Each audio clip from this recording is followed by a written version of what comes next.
For decades, one vehicle has stood head and shoulders above the rest of the supercar paddock when it comes to daily driver reliability and practicality. And of course, that car is the Porsche 911. But all that changed when Audi released this car, the R8. Now we're at Portimão racetrack in southern Portugal to test the second generation of Audi's now legendary sports car.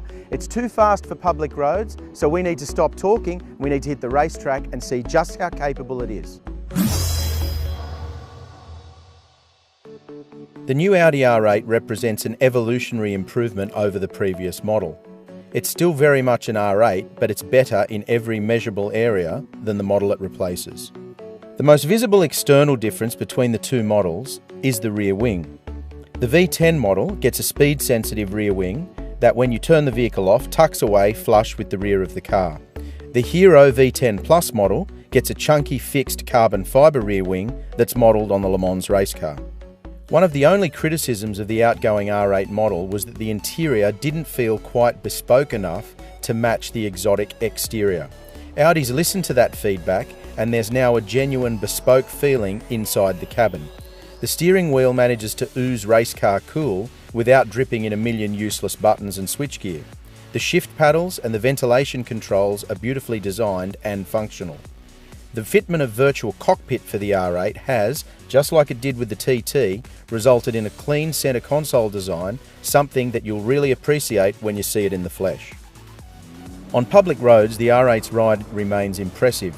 It's extremely capable at the limit, as we discover on the racetrack, but it's also able to soak up bumps and ruts with genuine ease. Our test vehicle has the optional Audi magnetic ride system, and while we opt for dynamic mode on the track, there's no reason to shift out of comfort on the road. I complete a 90-kilometre road loop in the lesser, if you can call it lesser, R8 V10, and as expected, the performance deficit is hardly noticeable at legal road speeds. There's slightly less theatre, no race-spec fixed rear wing, a subtle difference in exhaust note, and a little less brutality under heavy acceleration, but the basic V10 nails the brief of making the driver feel special for a lesser outlay.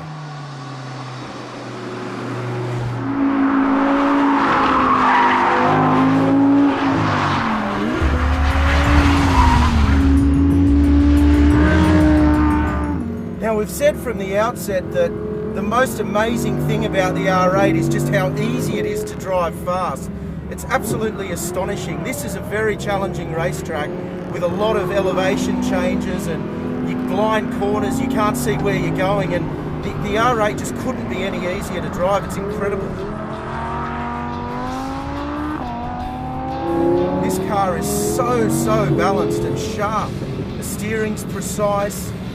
The feel through the middle of the corner is really confidence inspiring, and you never feel like you're on the ragged edge of what the car's capable of. It's got massive amounts of mid-corner grip.